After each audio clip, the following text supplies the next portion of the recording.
voy a decir que soy ingeniero agrónomo, que trabajo en investigación, en extensión, en docencia y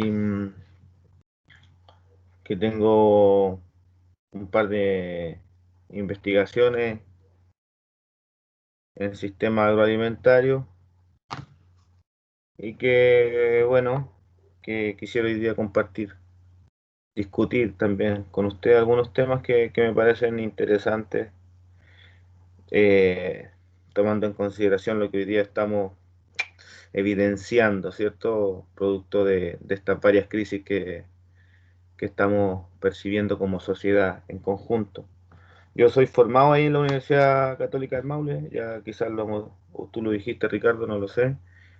Eh, he trabajado y he tenido la oportunidad de trabajar en algunos lugares que han sido históricamente referencia en algunos temas, especialmente en agroecología, ¿cierto? He tenido la oportunidad de trabajar en el instituto, en el laboratorio de agroecología de la Universidad de Berkeley, que era liderado hasta este año por Miguel Ángel Altieri. También trabajé en la Universidad Austral, en el laboratorio de sustentabilidad urbana y cambio ambiental global que dirigía en ese entonces la doctora Olga Barbosa, actual Seremi de Ciencia. Y también he trabajado con algunos gremios, movimientos de campesinas y campesinos en Chile, principalmente con la Red de Agroecología y Consumo Responsable en Chile, que es una red informal, horizontal, que vincula gremios, eh, cooperativas de consumidores y otras iniciativas a lo largo de Chile. En todo eso me he desarrollado desde que salí de la universidad hasta hoy y entonces para mí es un tremendo placer poder poner estos temas aquí, quizás de una manera también, no lo sé, inédita, ¿no? Yo también participé, fui estudiante, como les decía, fui ayudante en algunos cursos y en los cursos de epistemología agroecológica y diseño y manejo de sistemas, que eran los cursos que teníamos así como bien intensos donde podíamos tocar estos temas, no jamás pude ver un enfoque amplio como el que yo hoy día quisiera plantear. Así que es un desafío también, así que espero que pueda ser llevadero para usted. Así que cualquier pregunta, duda, comentario que quieran hacer durante la presentación que yo he traído para no más de una hora conversar, por favor, van a ser muy bien recibidos, ¿sí? Entonces, esto ya sería como creo que entiendo, Ricardo, la penúltima clase eh, del curso de agroecología. Eh, ¿Ustedes están en qué año universitario? Discúlpenme, chiquillas, chiquillos. ¿En qué semestre están? En segundo año. Segundo año, segundo semestre de segundo año, ok. Entonces, eh, me parece que todo esto que hemos venido tocando en el curso, desde la presentación del doctor León Ávila hasta pasando por todas las clases y los contenidos que ha visto Ricardo, más esta última presentación de investigación en agroecología que presentó René Montalva, creería que un buen abanico de conceptos, metodologías, escuelas también, muy distintas, ¿no? Porque son escuelas de formación que convergen en agroecología, la escuela mexicana de donde provenía el doctor León, la escuela sudamericana en Argentina, donde realizó sus investigaciones Ricardo, y otra escuela donde ha tenido experiencia René, que es principalmente también en California y en España, donde se han visto de manera distinta, por supuesto, con distintos enfoques, con distintas herramientas, para hablar de algo que quizás de pronto nos parece bien o común, ¿cierto? A todos, que es lo que comemos. básicamente, alimentos, sistema agroalimentario y redes alimentarias. Ahí, no sé si estoy pasando la diapositiva. Ahí. Entonces, básicamente lo que pudimos conversar con René y lo que hemos visto en toda esta en toda esta en todo este curso, este semestre, básicamente hemos podido conversar, discutir de lo que entendemos como agricultura, ¿cierto? Y lo digo en plural porque es un abanico de posibilidades lo que podemos definir como este conjunto de técnicas, conocimientos, herramientas que se han transferido y permiten producir alimentos, bienes y servicios, ¿cierto? Manejando los recursos naturales. De eso hablamos cuando intentamos definir agricultura, ¿cierto? Este abanico de posibilidades, yo pongo esas imágenes solo de manera referencial, más bien digo de manera así espontánea, no quisiera que estas sean, hay muchísimas formas, podría poner miles de fotos con sistemas agrícolas distintos, con sistemas agrarios distintos, entonces en ese abanico de posibilidades, de conjuntos de herramientas, de técnicas, conocimientos, saberes, que, que se replican y nos permiten tener flujos y servicios, nosotros hemos instalado este curso de agroecología para entender las agriculturas, ¿cierto? Y entendemos entonces con este enfoque de agroecología que existen también una diversidad de sistemas de arreglos espaciales que definimos como agroecosistemas, ¿cierto? Como que definimos agroecosistemas como este conjunto de relaciones, ¿cierto? De interacciones, de propiedades que emanan de la conjunción de los factores bióticos y abióticos, ¿cierto? Hablamos del suelo, la tierra, el clima, pero también del componente humano, ¿cierto? Y de cómo el componente humano, es decir, las personas, visualizan, entienden, aplican tecnología, ¿cierto? Utilizan y ven en su entorno algo que les permea de conocimiento,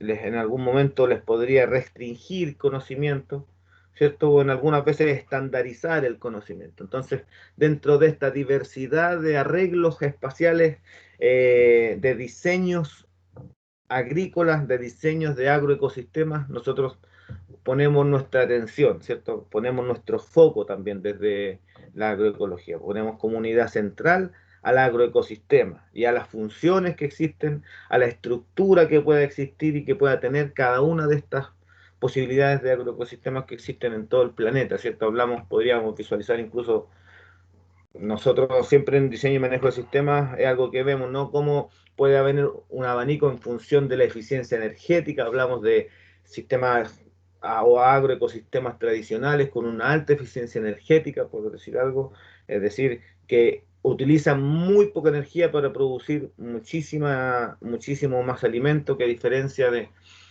algunos sistemas que ya están bastante convencionalizados y son dependientes de insumos externos, ¿cierto? Hablamos de una eficiencia baja, es decir, necesitan cada vez más energía para producir la misma cantidad de alimentos. Y en estos dos polos que podríamos poner aquí de eficiencia energética, por dar un ejemplo, podríamos hablar también de biodiversidad y de otros elementos importantes.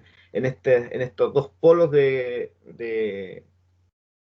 atracción, digamos, por decirlo, existe un abanico de posibilidades y por eso hablamos de agroecosistemas, en plural también.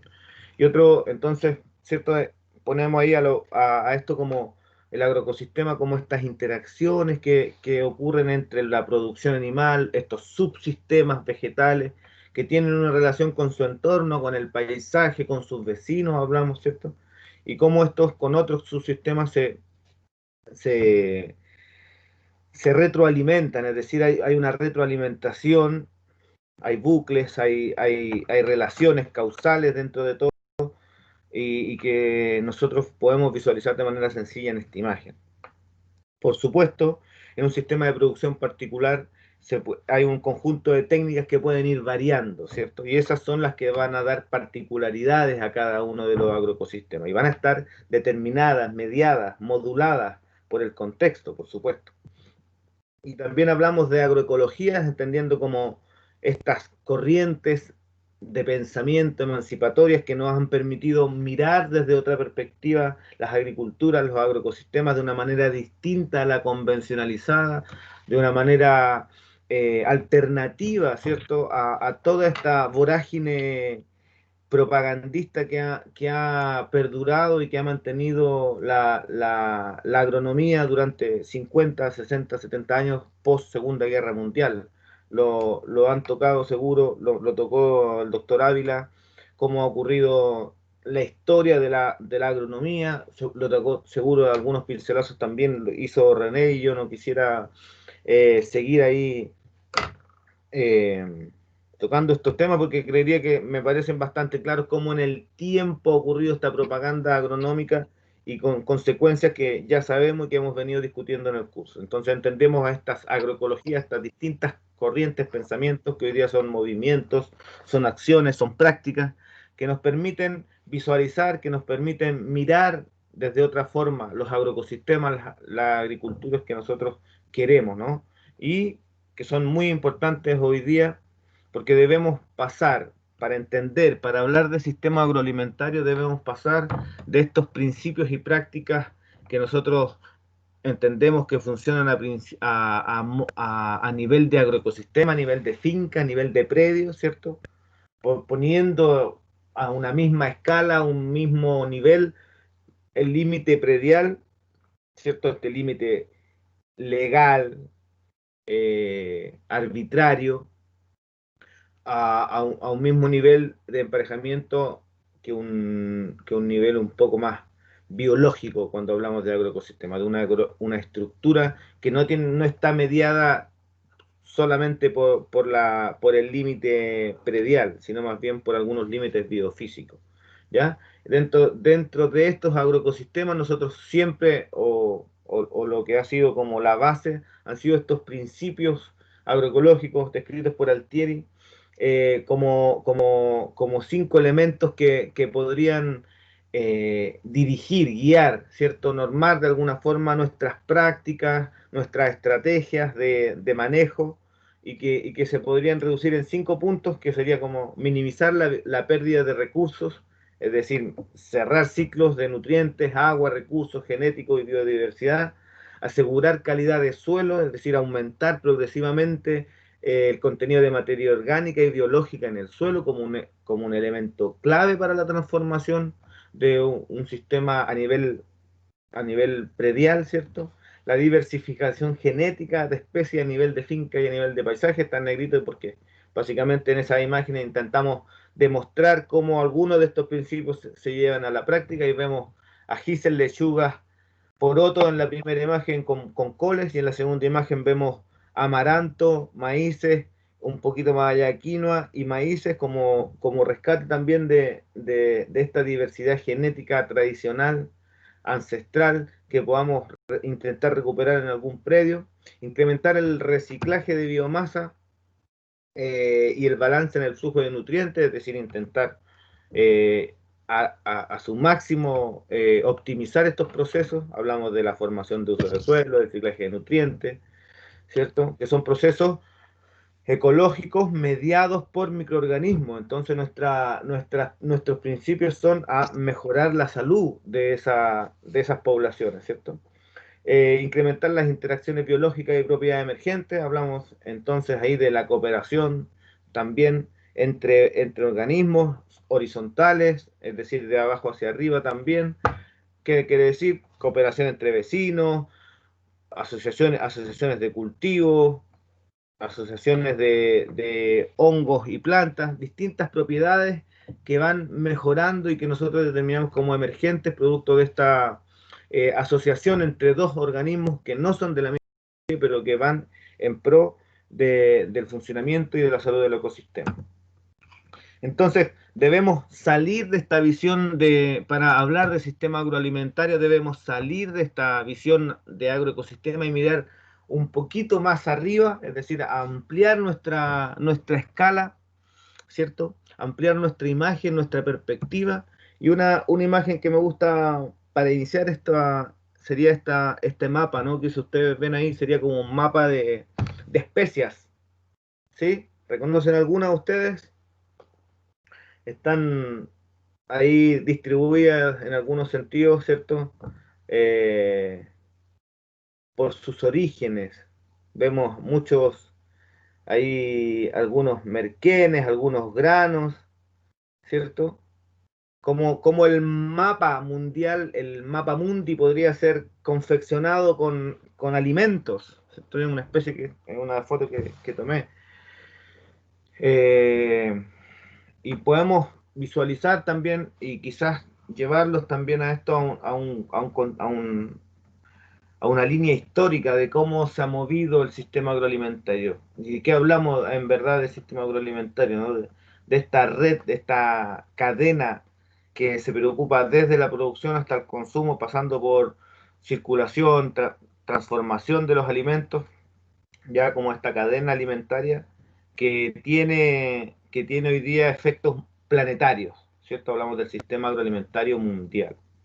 ¿Cierto? Pero esto no ha sido, no es actual, esto ha sido históricamente la la historia de nuestro planeta, o al menos la que conocemos, habla de muchísimo de esto, es decir, comenzaron primero las transferencias, los envíos desde las colonias descubridas a los centros de población en ese entonces, hablamos con el inicio de los barcos, ¿cierto? Y de todo lo que es el transporte marítimo, que básicamente desde la edad de los reyes hasta ahora se ha mantenido, ¿cierto? Esta transferencia de bienes desde Brasil, desde la selva hasta España, desde Perú por Lima, desde Valparaíso luego, un montón de energía, ¿cierto? Se mueve, se ha movido históricamente a, a centros, a centros conocidos demográficos con una alta demanda de bienes, de alimentos, de productos, ¿cierto? Hablamos de esta especie en este caso, hablamos de alimentos, hablamos de,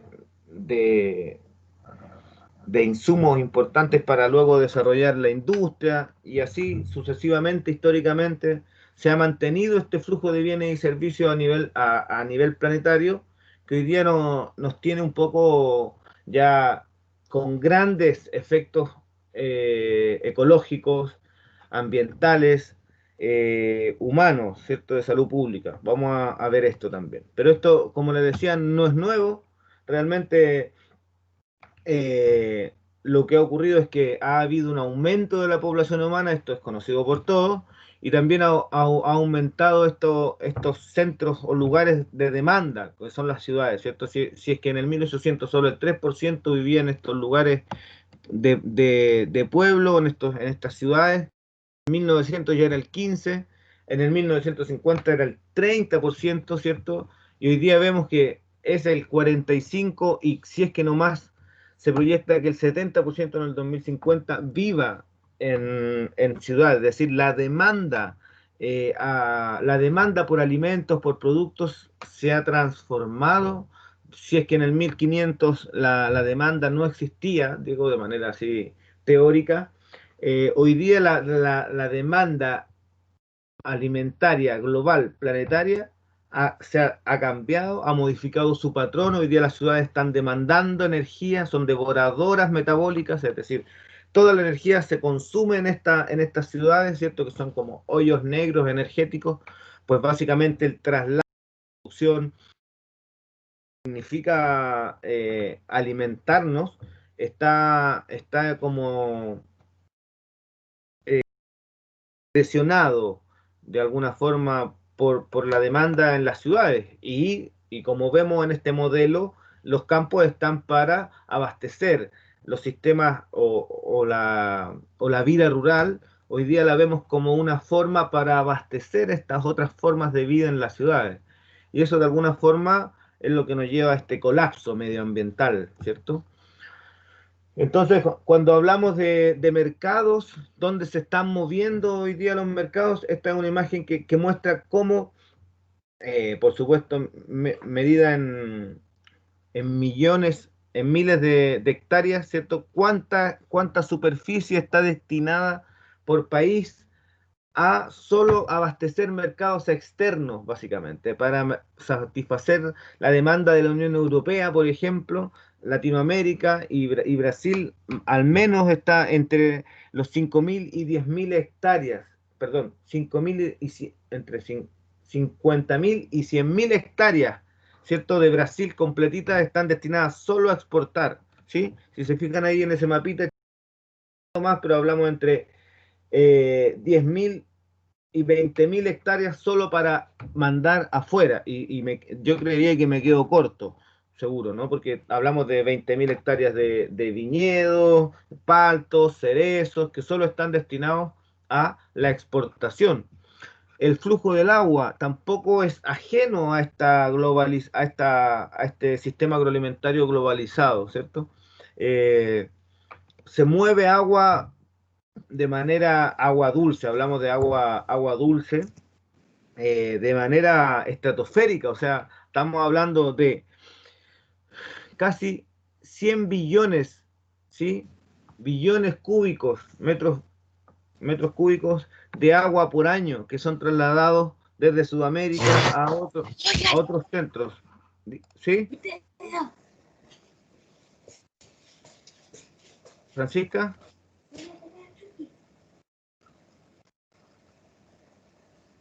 Francisca, ¿tiene alguna pregunta, algún comentario?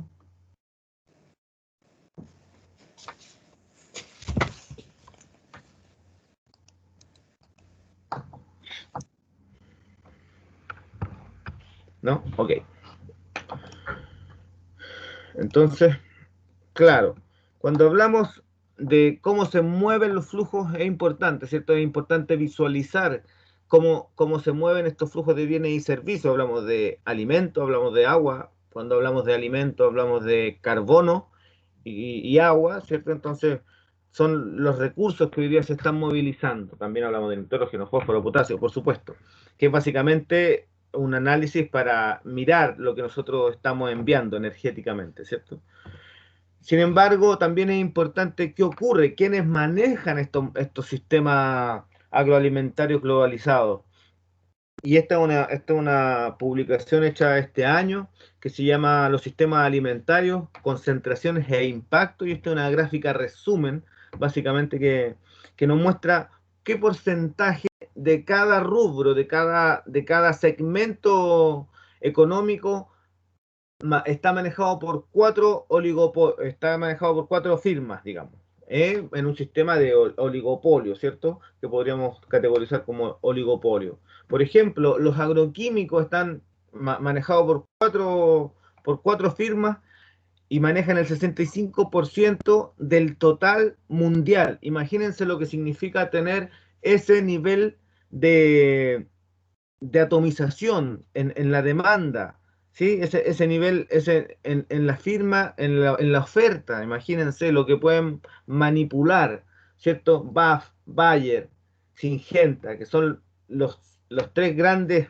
consorcios que concentran el mercado a nivel global. Si vamos a los fármacos animales, cuatro de estos manejan el 58%, imagínense, los agroquímicos, por ciento del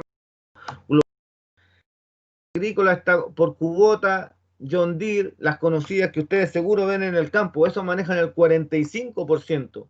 Y los fertilizantes químicos, fíjense, aquí está, manejan el 35%, cuatro firmas. ¿Qué significa esto? Bueno, significa que tienen un poder de negociación altísimo, tienen la posibilidad de maniobrar oferta y demanda, con ello precio en esta economía, en esta economía, y la posibilidad de jugar, ¿cierto? De tener toda esta benevolencia financiera a nivel planetario.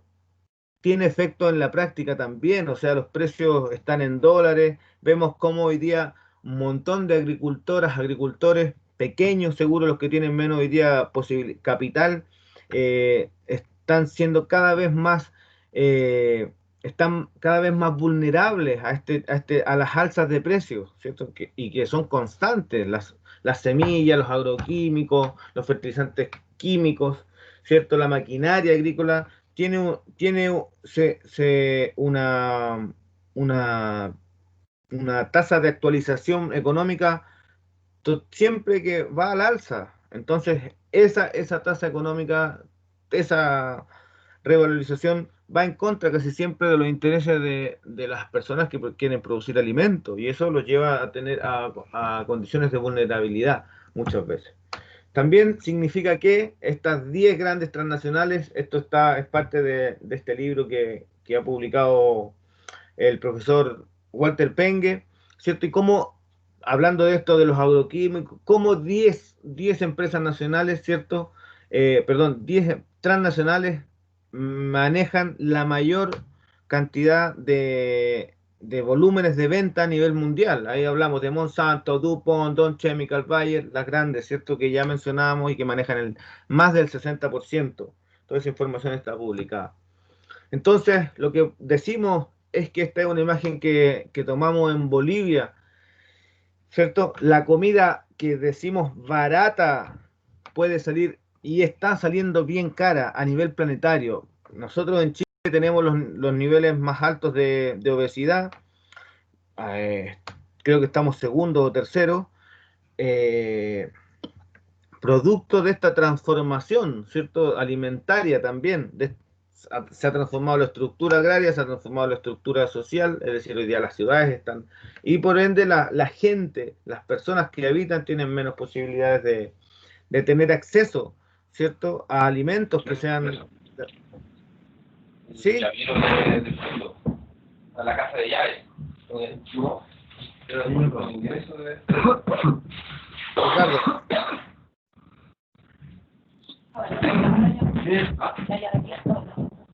Ricardo, hola. Hola, dígame. ¿Tienes alguna pregunta? No, ok. Continúo.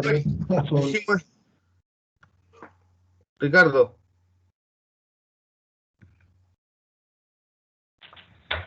Nada, Ángel, disculpa, me equivoqué. Continúa nada más. Ok. Entonces, decimos que la comida barata a veces es bien cara porque los efectos, por ejemplo, en malnutrición, en obesidad, están siendo ya cada vez más claros. Esta es una investigación realizada en 2017 y que muestra cómo más de 1,9 billones está en situación de malnutrición en el mundo. Más de 600 billones de personas de esos, en malnutrición hablamos de desnutrición y obesidad, ¿cierto? Más del 600 billones de personas están en obesidad y de esos 41 millones, es decir, de esos 600 millones, 41 millones son niños menores de 5 años, es decir, la capacidad de estas personas de alimentar, de mal alimentar a una población gigante es realmente, la capacidad es abismante, o sea, es una casi que un delito. Porque, fíjense, 155 millones están en condición de enanismo, producto de malnutrición. Y así suma y sigue, es decir, los efectos a la salud humana de lo que este sistema o este modelo de producción de alimentos y de abastecimiento, de distribución de alimentos genera son catastróficos. Ahí vemos que eso era en 2015, en 2017 decía que el 30% de la población humana estaba en obesidad, que la obesidad generaba casi los mismos gastos públicos que el uso del cigarro y las armas, ¿cierto? A nivel económico, es decir, genera un gran impacto a las economías, este mismo modelo de agricultura y alimentación. Y la proyección es pésima, ¿no? Con este modelo, al 2030, el 41% va a estar sobrepeso. Eso creería que puede ser terrible para la especie humana. Bueno, y uno ya quizá el final, ¿no? ¿Podrá resistir esta forma de hacer agricultura, esta forma de producir alimentos?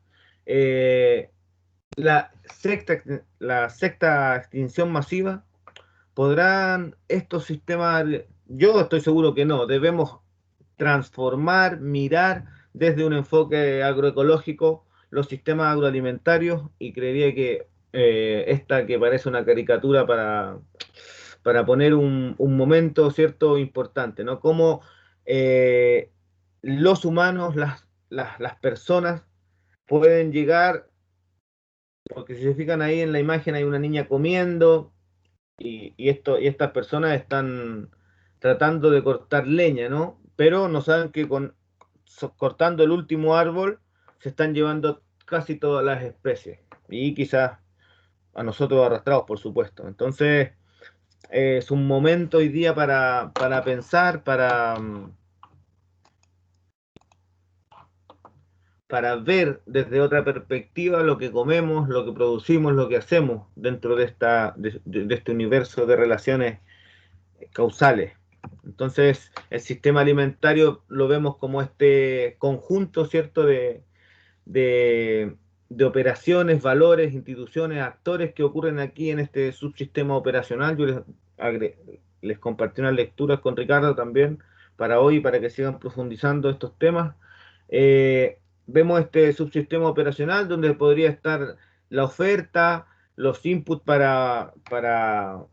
o los inputs, los insumos para abastecer esta oferta de producción, el procesaje, el embalaje, la distribución, el consumo, todo esto subyace a un subsistema de recursos naturales, donde está la biodiversidad, hablamos de biodiversidad o agrobiodiversidad, hablamos de agua dulce o agua de riego, hablamos de suelo, hablamos de semillas, ¿cierto?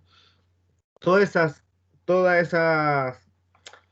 esos recursos naturales están dando una posibilidad a este subsistema operacional, ¿cierto? Pero que está regido, de alguna forma está mediado, está modulado por los subsistemas de información y servicios, donde se encuentra la investigación, la extensión, la logística, lo financiero, cómo estos, estos valores están dando de alguna forma, modelando este subsistema operacional. Y más arriba podríamos visualizar el subsistema político, donde están las políticas públicas, cómo se, cómo se estimula la producción agrícola, cómo se estimula a través de leyes, de reglas, de regulaciones, ¿cierto? Para el sector público, para el sector privado, las regulaciones voluntarias, cómo estas van influyendo en la medida de que estas también permiten otra investigación, permiten otra extensión, permiten otras formas de financiamiento también, ¿cierto? Y de alguna forma desde esta perspectiva van modulando los subsistemas operacionales. Si quisiéramos ver esto como una cadena, si quisiéramos ver el sistema alimentario mundial como una cadena, y un ejemplo claro podría ser la fruticultura en nuestra región, ¿cierto? La fruticultura, por ejemplo, está necesitando hoy día de viveros, de sustratos, de fertilizantes, de agroquímicos, ¿cierto? Y luego estas son compradas por compañías, grandes compañías de fruticultura o pequeños predios, hablamos de 10, 15 hectáreas, ¿cierto? Que realizan la producción, compran estos insumos, realizan producción y luego están obligados, en muchos de los casos, principalmente los pequeños, a comercializar, porque no tienen la capacidad, generalmente, ¿cierto? Sabemos que hay un abanico de posibilidades, lo hemos dicho al inicio, generalmente están obligados porque no tienen esta capacidad de procesar, empacar, embalar y exportar. Siempre hay un intermediario, hay un proceso, hay empacados que están realizados ya siempre por algunos conglomerados o algunas firmas o pequeñas iniciativas de cooperación que puedan existir en nuestra región. Luego de eso se va del proceso y embalaje, va a al retail, ¿cierto?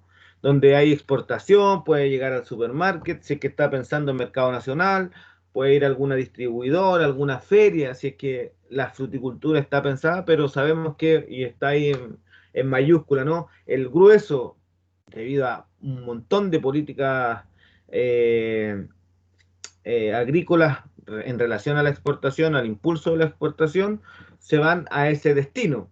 que llegan, por supuesto, y comen frutas, manzanas, peras, cerezas, paltas, de Chile en muchos lugares. Hablamos de China, Europa, Norteamérica, Oceanía, Asia, ¿cierto? Sin embargo, todo este subsistema está subyugado, subyace a la necesidad de suelo, es decir, necesitamos tierra para producir estas frutas, necesitamos agua, que es principalmente todo lo que no es, en nuestro territorio, en nuestra región está.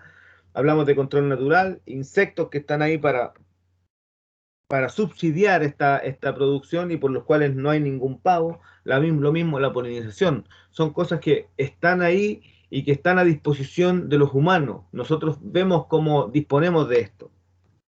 Pero claramente de esta forma nosotros, quizás me imagino que debe ser complejo ver un sistema alimentario, porque además es mucho más complejo que esta línea horizontal lineal, ¿cierto? Es algo un poco más complejo y tiene muchísimas más interacciones. Yo solo estoy intentando diseñar o poner aquí un par de imágenes que sean ilustradoras, no más, ¿cierto? Esa es la única interés. Esta sería como, por ejemplo, un sistema agroalimentario. Yo quise llevarlo a Curicó. Me imagino que todos ustedes son estudiantes de ahí. Esta es si se logran ver bien en azulito, está el casco urbano de Curicó, ¿cierto? Y entonces aquí yo quisiera, por ejemplo, no sé, tenemos un primer eslabón de la producción, ¿cierto? Que podría ser toda esta agricultura periurbana que existe ahí en la comuna, que necesita de agua, de tierra, de sistemas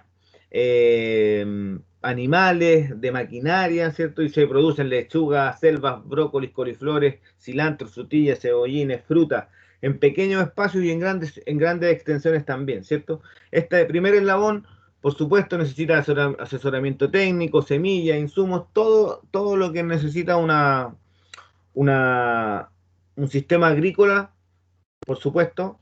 Luego va un segundo eslabón de esta cadena donde podemos visualizar lo que es la cosecha, la post cosecha y que necesita de equipos, maquinarias, puntos de acopio, ¿cierto? Para hacer una quizás también transformación de esta en post cosecha. Y llegamos luego entonces al tercer eslabón, que es la comercialización, y todo esto ocurre en un paisaje, ¿cierto? Que podamos visualizar bastante más grande que solo en la comuna de Curicó, que es donde básicamente nosotros vamos a un almacén y podemos comprar una coliflor o podemos ir a la Felicur, que sería como un, una especie de intermediario, ¿cierto? Para llegar nosotros directamente a la alimentación, puede ser en fresco también, la Felicur, donde hay algunos, nosotros vamos y compramos, incluso los almacenes van ahí y compran y abastecen almacenes, verdurerías, pequeñas verdurerías, centros de venta de hortalizas, alimentos, que están pasando entonces por un montón de lugares o de eslabones dentro de esta cadena para que lleguen a nuestro plato. De eso hablamos, de esas relaciones hablamos cuando queremos hablar de sistema agroalimentario, ¿cierto? Donde todo eso está mediado de alguna forma por las políticas, por las normativas, que en este caso las podría cumplir el Servicio Agrícola Ganadero, el Ministerio de Salud a través de las normas vigentes y el SAC a través de la normativa agrícola y otras, ¿cierto? Pero vemos entonces en este conjunto de actores, en este conjunto de actores vemos un sistema que tiene una estructura y que algunos tienen sus funciones. Yo lo puse acá, pueden haber, este es un ejemplo grueso, pueden existir muchísimos más eslabones acá, muchísimos más factores que nosotros podemos incluir. Era un ejercicio que yo quise mostrarles, ¿cierto? Para visualizar de manera más ilustrativa el sistema agroalimentario. Entonces, hablamos de sistemas alimentarios como estas redes interdependientes, ¿cierto? De partes interesadas, hablamos de empresas, instituciones financieras, organizaciones públicas, privadas, en un área que determinan o que convergen en un área geográfica, ¿cierto? Hablamos de estado, comuna, región, ¿cierto? que participan directa o indirectamente en la creación de flujos y bienes y servicios orientados a satisfacer necesidades alimentarias de los grupos consumidores en esa misma zona geográfica. De eso hablamos de sistemas alimentarios, ¿cierto? Entonces, están los subsistemas operativos, el subsistema que nosotros visualizamos acá. Así que, ahí. El operativo, el de recursos naturales, ¿cierto? Que está dándole la base ecológica o la base biológica, ¿cierto? El subsistema de información y servicios y el político, ¿no? Que de alguna forma está dando leyes, normativas, reglas a este sistema agroalimentario, ¿cierto? Entendiendo entonces este sistema agroalimentario como esta red de actores que están de manera interdependiente funcionando para la creación directa o indirecta de flujos y bienes y servicios que tienen función alimentar, nosotros hablamos de sistema agroalimentario. ¿Alguien tiene alguna pregunta o duda que quisiera comentar, alguna reflexión antes de pasar al siguiente diapositiva?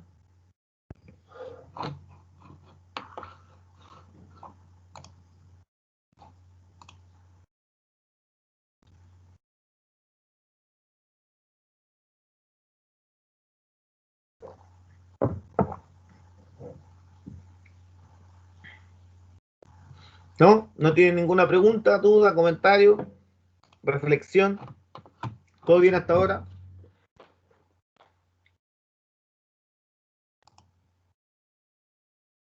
Entonces, cuando hablamos de este sistema agroalimentario, vemos sus causas, vemos sus orígenes, vemos sus efectos.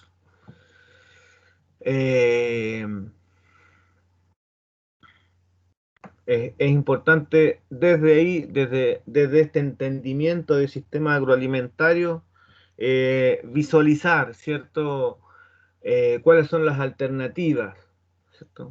¿Cuáles podrían ser caminos, caminos alternativos, vías que nos guíen a otras formas de producir, de distribuir y de consumir alimentos, ¿cierto? Si es que queremos transformar o de alguna forma aminorar todos estos efectos que yo le he podido mostrar y que hay más también, o sea, he dejado de lado todo lo que estos sistemas, los sistemas industrializados convencionales generan al cambio climático, ¿cierto? A la contaminación.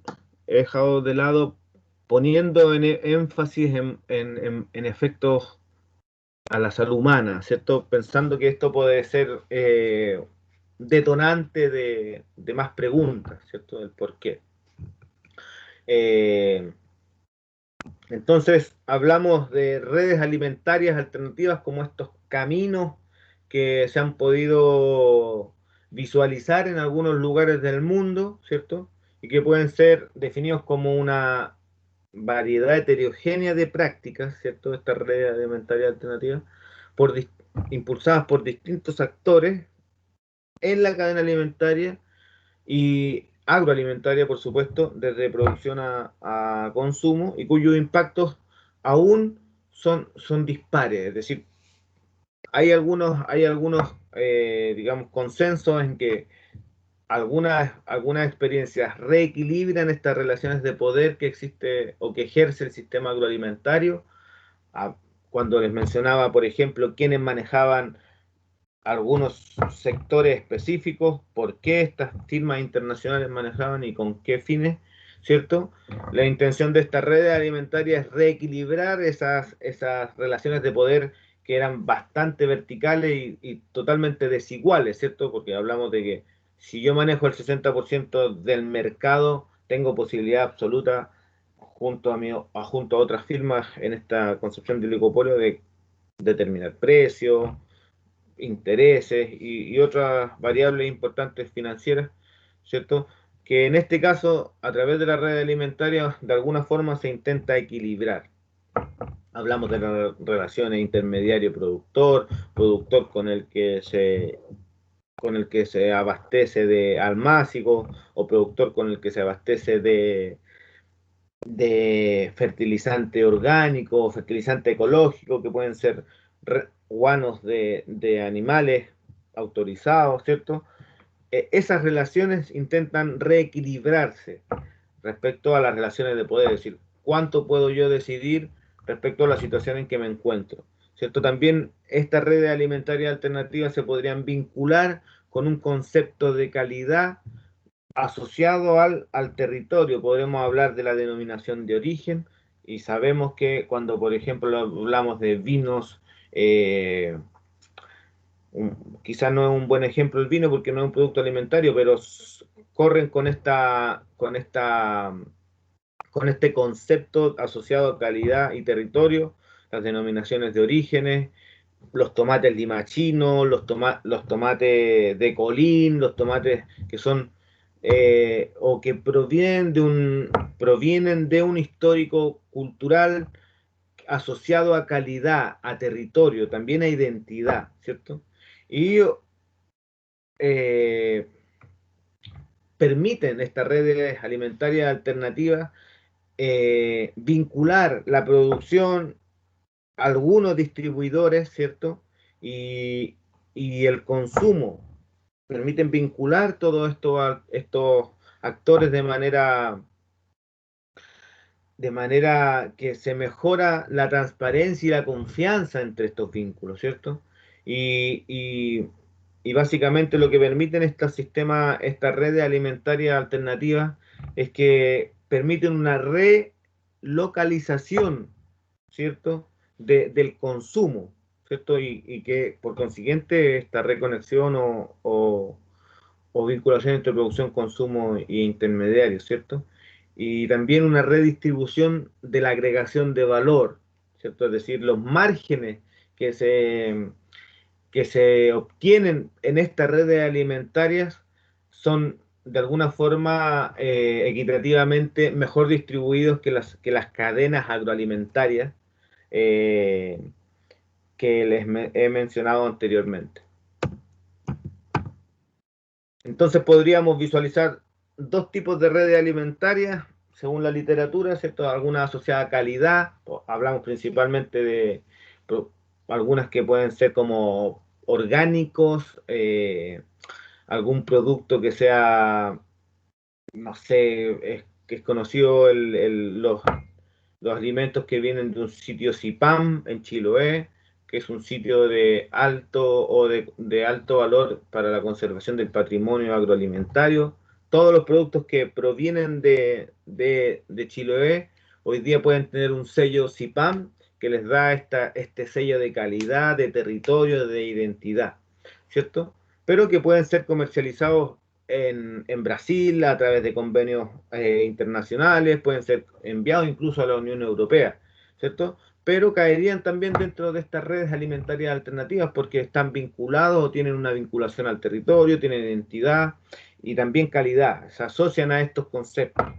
Y por otra corriente podríamos visualizar también en la literatura lo que conocemos como circuitos cortos de comercialización, ¿cierto? O cadenas cortas, ¿cierto? Donde las principales características, ¿cierto? Son la reducción de los intermediarios, uno o más de uno, no más, ¿cierto? Que tienen una comercialización ubicua, es decir, las personas que están produciendo están en la mayoría de los procesos, están en la distribución y también llegan casi directo al consumidor y tienen de alguna forma una cercanía simbólica, es decir, las distancias entregadas son relativamente bastante más pequeñas respecto al otro modelo imperante, ¿cierto? Es decir, la mayoría de las veces estos circuitos de comercialización no viajan más de 100, 200 kilómetros, pueden haber excepciones dependiendo del producto que se comercializa, pero, pero mantienen esta cercanía simbólica. Ahí también están forjados o están incluidos algunos valores éticos, ¿cierto? Que han sido descritos también, hablamos de seguridad, seguridad social, hablamos de estos circuitos cortos de comercialización, hablamos de seguridad laboral, ¿cierto? Hablamos de seguridad sanitaria y todos estos valores éticos que se han ido agregando a estos circuitos cortos, a estas formas de comercialización alimentaria, que le dan una característica particular y que van dando también de alguna forma algunas ideas de lo que generan también en la sociedad como efecto, ¿cierto? Principalmente podemos ver estas redes verticales de calidad o estas asociadas a calidad, donde generalmente hay grandes empresas que facilitan algunos procesos como las certificaciones, como la inclusión en mercados distantes, pero siempre funcionando a través de estas estructuras verticales de colaboración y que de alguna forma mantienen también la misma estructura de esta vertical de arriba hacia abajo que presenta el modelo agroexportador globalizado, ¿cierto? Y los circuitos de comercialización que van un poco, los circuitos cortos de comercialización que van un poco más al trabajo colaborativo, a las redes horizontales de participación, hablamos de ferias, hablamos de cooperativas de consumidores, hablamos de cooperativas de productores y consumidores, hablamos de agricultura soportada por la comunidad, hablamos de agricultura urbana también, donde se permiten los volúmenes, hacer estos circuitos cortos de comercialización, de pequeñas fincas o pequeños predios utilizados o ubicados en la periferia de las ciudades que permiten llegar de manera directa, libre de agroquímicos, alimentos a estos centros de demanda, como son las ciudades, ¿cierto? Y que mantienen de alguna forma estas redes de cooperación diseminadas por los territorios, ¿cierto? Quisiera yo, para hablar un poquito más en extenso de lo que representan en Chile eh, las redes alimentarias alternativas, en un proyecto en una investigación que realizamos a otros colegas, a otras colegas y otros colaboradores, otras colaboradoras de algunas partes del mundo, que fue esta investigación que se llamó Canales de Comercialización Alternativos para el Desarrollo del Mercado Nacional de Productos Agrícolas Orgánicos. Y con esto, básicamente es lo que, o con esto quisiera extender un poco o más bien profundizar en algunos aspectos importantes respecto a estas redes alimentarias alternativas. ¿Sí? Antes de pasar a estas últimas 15 diapositivas, quisiera preguntarle si es que hay algún comentario, duda. Ricardo, por ahí no sé si, o las chiquillas, chiquillos ahí que están mirando por la mañana esta presentación, ¿tiene alguna pregunta, comentario, reflexión? No, profe. Ok. ¿Quién? Gracias, no alcancé a ver. ¿Alguien tiene alguna pregunta, duda? A excepción de la compañera que...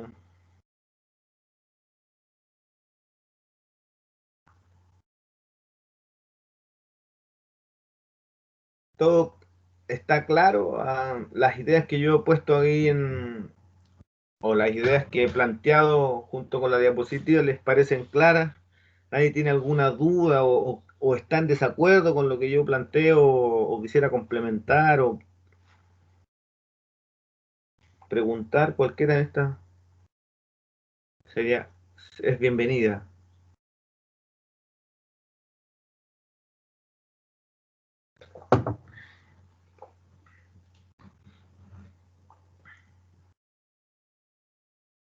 ¿No? Bueno, continúo. Bueno, entonces este estudio lo hicimos junto a, como les decía, algunas colegas, ex profesores de aquí de la universidad también, profesores actuales, participó ahí la profesora Jimena Quiñones, y algunos otros expertos en esta temática. Investigamos, conocimos las realidades en ese entonces de lo que era la red de agroecología, hoy día es la Federación de Agroecología Chilena, que eran grupos o que representan gremios de productoras, productores que comercializan y hacen producción orgánica y agroecológica, biodinámica, todo ese abanico de posibilidades y que se aglutinan en esta o convergen en esta red. Ellos están distribuidos geoespacialmente en todas las regiones. Hay al menos una organización por región, es decir, hay una organización productores agroecológicos del Maule, productores agroecológicos de los ríos, productores agroecológicos de Curacaví, productores de biodinámicos de Chile. Todas esas organizaciones convergen, son más de 18 o 23 organizaciones entre productores y consumidores, porque hay cooperativas de consumo, como la cooperativa de consumo La Manzana, como la cooperativa de consumo en Puerto Montt, como la cooperativa de consumo en Pucón, y así en distintos lugares que se han organizado y han mantenido esta red o estas alternativas alimentarias de distribución de alimentos. Nosotros intentamos conocer un poco estas realidades y las que pudimos, bueno, visitamos predios, ferias, tiendas especializadas, un montón de predios agrícolas desde la cuarta región hasta Chiloé. Eso fue entre el 2014, 2015, 2016. Duró 2 años esta investigación. Logramos conocer o identificar, ¿cierto? Más bien, digo, identificar algunos o los principales canales de comercialización de productos agroecológicos, ¿cierto? En Chile, que van desde venta directa, es decir, el mismo productor eh, produce y entrega canasta a domicilio, fíjense lo que significa eso. El mismo productor produce y va a la feria ecológica, o el productor o productora, digo, está en su campo vendiendo y de esa manera llega directamente a los consumidores, ¿cierto? Otras donde había un intermediario, y por eso son circuitos cortos, como uno o dos, no más que eso, eran donde grupos mayoristas, es decir, las que tenían grandes extensiones, podían llegar a supermercado y a través del supermercado, sabemos que supermercado hoy día, yo no quiero hacer propaganda, sabemos que supermercado hoy día venden estos productos, solo algunos. Oreca, que son el canal de hoteles, restaurantes y catering, ¿cierto? Que también era usado en ese entonces, en 2015, por estos productores que conocimos, estos gremios. El comercio minorista, es decir, alguna tienda especializada de productos ecológicos en algún lugar, algunas canastas a domicilio, que eran personas que compraban o estaban haciendo la distribución, no eran productores, sino que compraban a los productores, y eran distribuidores y llegaban directamente al consumidor, y también grupos de consumo donde estaban las cooperativas en asociaciones de consumidores y productores, y las cooperativas de consumidores de manera excepcional, y esas también hacían, además de hacer un volumen para sus familias, lo, lograban apalancar o atomizar la demanda de otros consumidores, y de esa forma se mantenían estos canales de comercialización de productos agroecológicos en Chile. Como un porcentaje de estas ventas es básicamente cuáles eran las más utilizadas. Si se fijan ahí, con el 28% está la venta en feria ecológica en ese entonces. Esto fue lo que se fue publicado después en 2017 y que también se los puse como material para que lo revisaran. Es el 28%, casi un tercio de los volúmenes comercializados se hacía a través de las ventas de feria ecológica, con el 15% las ventas en predio, en ese entonces eran importantes. Las canastas a domicilio, fíjense, con un 15, casi un 13%, un poquito más abajo las tiendas especializadas, y ya por debajo del 10% estaría la venta online, la venta en canastas con repartos colectivos, las cooperativas de consumo, las tiendas especializadas, ¿cierto? Que eran en ese entonces nichos o canales que absorbían un bajo volumen y que además en la frecuencia muy pocos agricultores utilizaban, ¿sí? Por ejemplo, pensando en esto, en esta distribución y si es que era igualitaria, por supuesto que no. Hay un factor que era importante, que era básicamente la unidad productiva, la superficie de producción. Y en ese entonces nosotros teníamos 5 rangos de producción, es decir, teníamos fincas que eran menores a las 5 hectáreas, ¿cierto?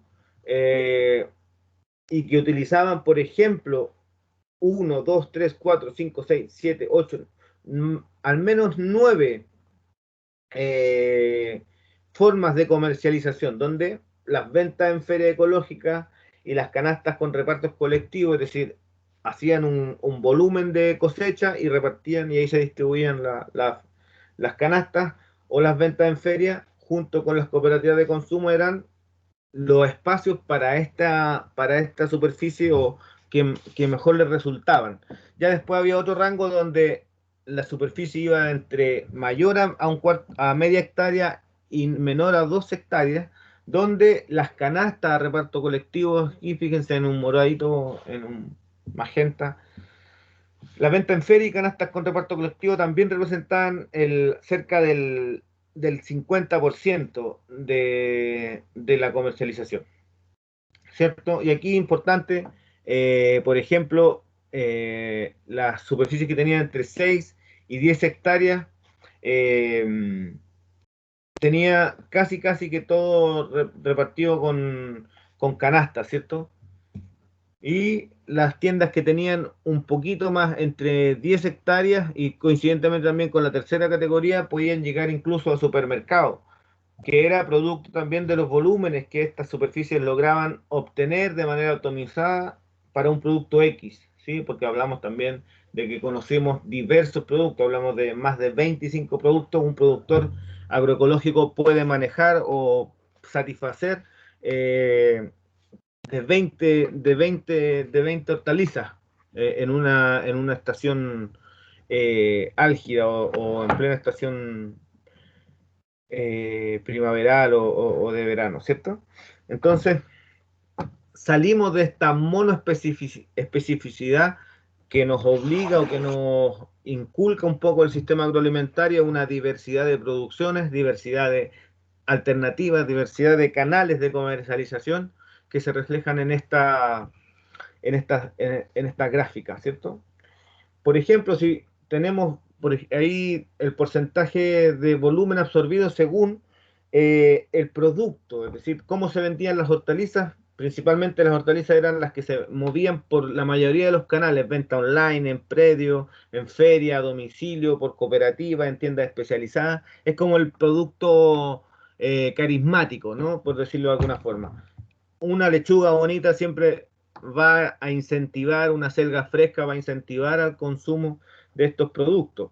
Por supuesto, por las complicaciones inherentes a cada una, naturalmente a cada una de estas, la carne, el vacuno, por la necesidad de frío, de cadenas de frío y normativas un poco más estrictas que la hortaliza, las carnes de vacuno en ese entonces tenían menos posibilidades o menos cabida en algunos canales, ¿cierto? Entonces estaban obligadas a hacer supermercado o en este caso la carne en vacuno era otro, porque era otra forma de comercialización. En ese entonces, en el 2015, aún no estaba la resolución sanitaria para que carne orgánica fuera en ese entonces eh, certificada como tal, producto de la ausencia de matadero. Hoy día esa complicación ya está de alguna forma zanjada y hay posibilidad de que estos productos tengan cabida en algún espacio, ¿cierto? En ese entonces también la repostería, los derivados lácteos, hablamos de yogur, mantequilla, que ya también tenían un espacio en algunos canales, pero eran principalmente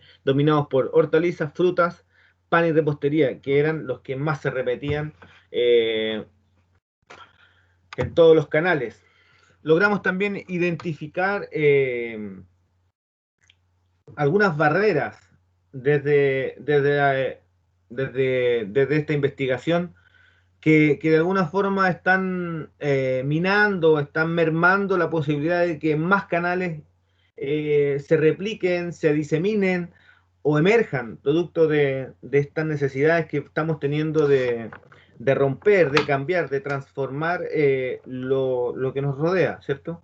Y algunas de las que nosotros quisimos o que yo me gustaría comentarles sería la carencia de políticas públicas. Hablábamos de, de una estructura, ¿sí? Hablamos de una normativa estatal de Estado que carece de un enfoque holístico, que carece de un enfoque que permita ver la producción agraria más allá de un ente netamente económico, de una relación netamente monetaria, utilitarista. Necesitamos avanzar hacia políticas que sean integrales, que visualicen en la producción de alimentos, en la cuestión agraria, elementos sociales, elementos comunitarios, elementos de salud pública, ¿sí? Que hoy día ya están de manera evidenciados rotundamente de manera científica, ¿cierto? Otra de las barreras que creería yo que era importante era la organización, o en este caso la desorganización del movimiento agrario, ¿sí? Es decir, ¿dónde están las personas que producen alimentos organizadas? No existía en ese entonces, o al menos era una de las falencias. No había un tejido agrario que pujara por estas políticas públicas, ¿sí? Si vemos hoy día no tenemos referentes agrarios, eh, tenemos en nuestros idearios mentales seguro más firmas agrícolas que referentes agrarios, ¿cierto? Que representen las demandas populares agrarias, ¿cierto? Que son derecho a la tierra, derecho al agua, derecho a la semilla. Desconocimiento de los consumidores, es decir, una falta de conocimiento por los reales beneficios de estos productos a nivel medioambiental, social, económico, de salud, ¿cierto? Energético, un montón de, de, de beneficios, de efectos positivos que puede atraer el consumo y la promoción de estos productos, ¿cierto? De estas alternativas. También en ese entonces, para el desarrollo de estos productos, en este caso, por supuesto, estamos hablando de productos agroecológicos, los volúmenes insuficientes, en ese entonces había una oferta muy estacionalizada, muy también, más que estaba diseminada, no estaba atomizada, ¿cierto? Y no era tan conocida en ese entonces. Hoy día hay una demanda por productos ecológicos, agroecológicos, territoriales o locales, campesinos, un montón de etiquetas, pero que van por esa demanda de productos alternativos, ¿cierto? Pueden ponerle ustedes la categoría que busquen, ¿no? Pero de alguna forma están buscando estos productos que corren o que de alguna forma están dando una alternativa al convencional, ¿cierto? Una de las otras barreras que también se identificaba ahí fue el elevado precio de estos productos agrícolas, que de alguna forma es lo más segmentador y segregador que podemos visualizar en la práctica, ¿no? Sabemos que si una lechuga vale 1.200, es parte del estudio, ¿no? Muy poca gente va a poder comprar una lechuga de 1.200 pesos. Cuando vamos al mercado convencional eh, y en 1.200 pesos nos pueden dar hasta 3 lechugas, ¿cierto? Todas estas barreras, por supuesto, fueron parte de un proceso.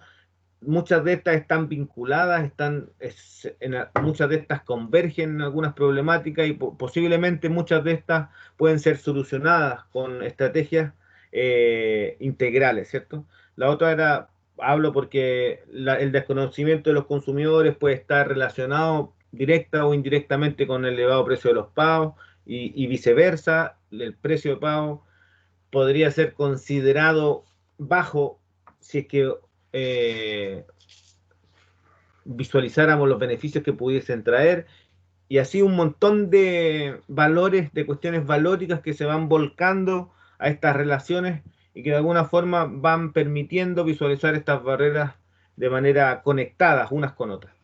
Y una última era la infraestructura y los espacios públicos, es decir, en ese entonces, en 2015, 2016, no existía, me imagino que hoy día no ha cambiado tanto, hay una publicación actual desde 2019 creo, la infraestructura respecto para estos productos, tampoco los espacios públicos. Hoy día la situación sanitaria, al menos conozco, sé que han aumentado desde el 2019, desde octubre del 2019, después de este regurgitar social, de este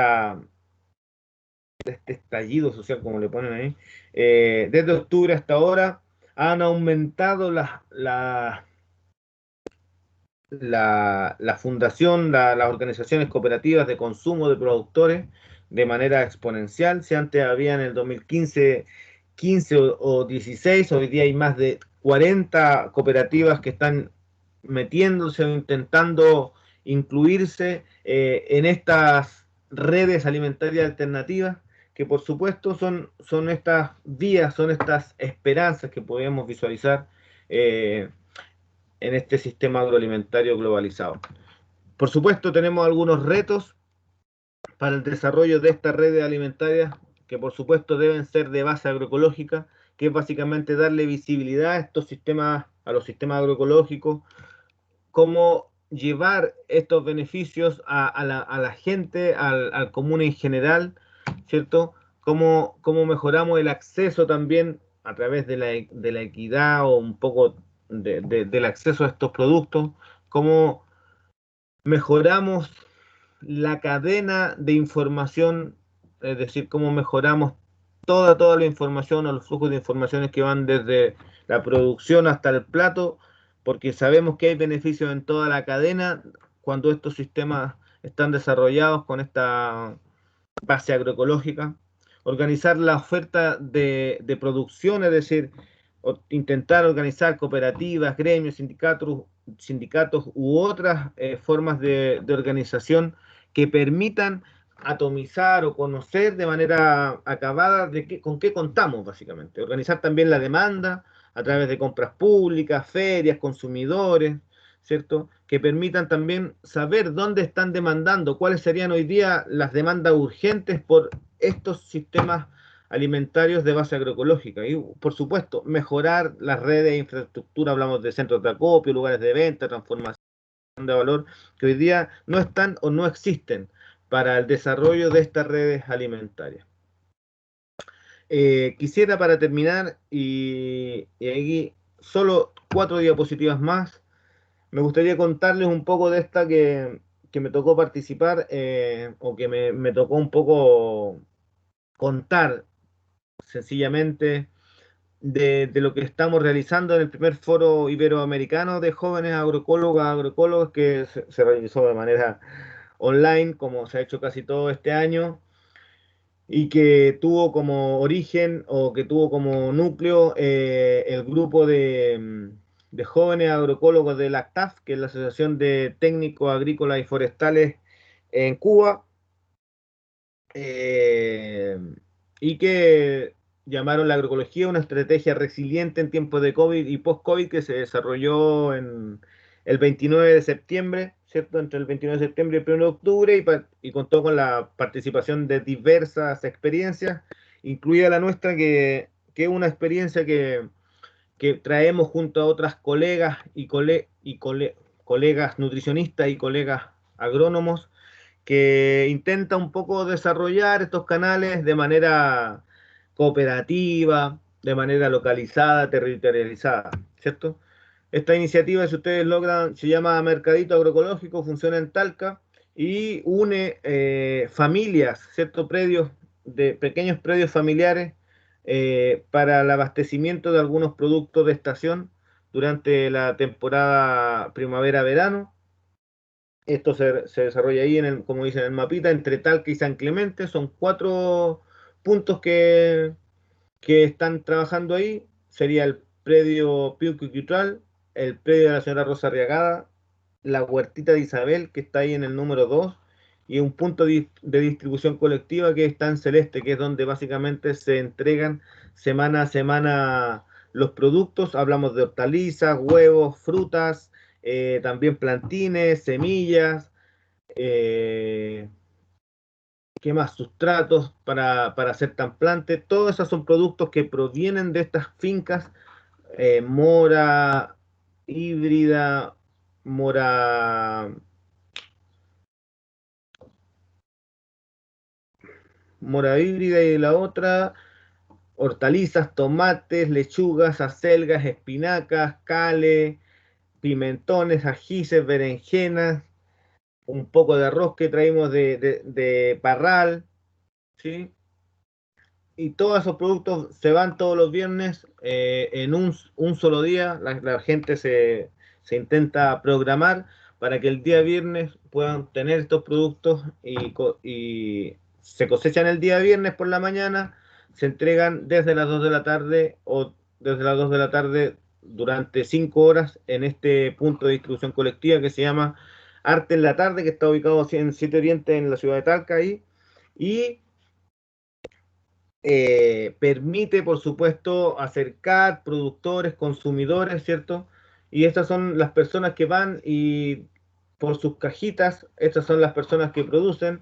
Ahí está mi compañero y colega Alex Toledo, también ex alumno UCM, con sus hermosas panojas de, de quinoa y amaranto. Ahí vemos a la señora Isabel con su esposo que producen en un sistema urbano de no más de 400 metros cuadrados porotos, tomates, ajíes, que pueden ser estos tomates, fíjense, esta escarola, estos tomates cherry, estos pepinos que provienen, estos arándanos que vienen de la señora de la señora Rosa, que aquí está la señora Rosa también, cosechando remolachas, cale en su predio, y que luego son distribuidos aquí de esta forma, intentando acercar, aproximar estas relaciones consumidor-productor para que de esta forma la fidelización a través de estos circuitos cortos de comercialización se mantengan y mejoren también las esperanzas, las realidades de estas personas.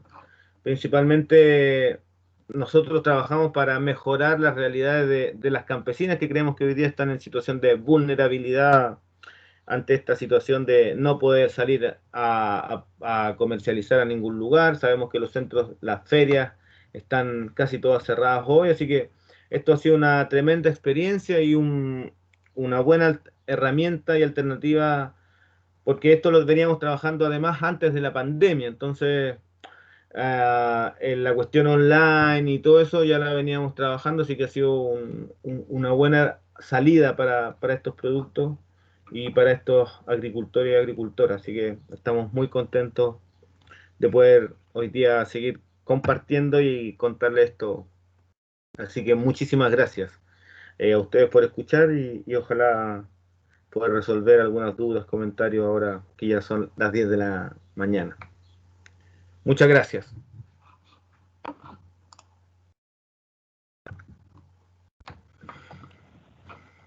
Buenísimo.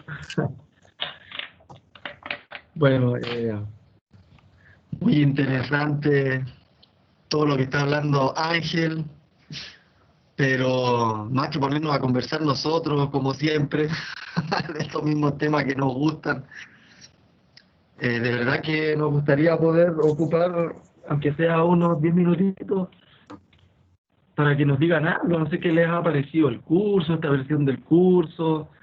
Ya estamos al final, terminando. ¿Qué ha pasado con sus paradigmas respecto a la agricultura, textos? Eh,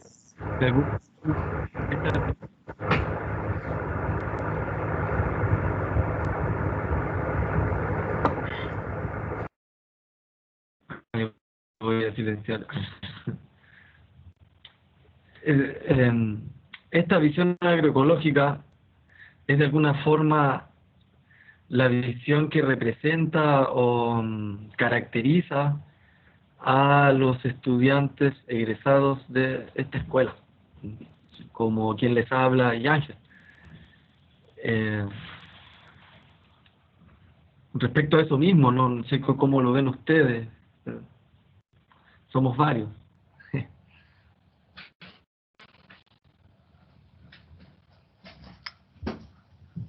Bueno, igual voy a dejar de grabar la clase en sí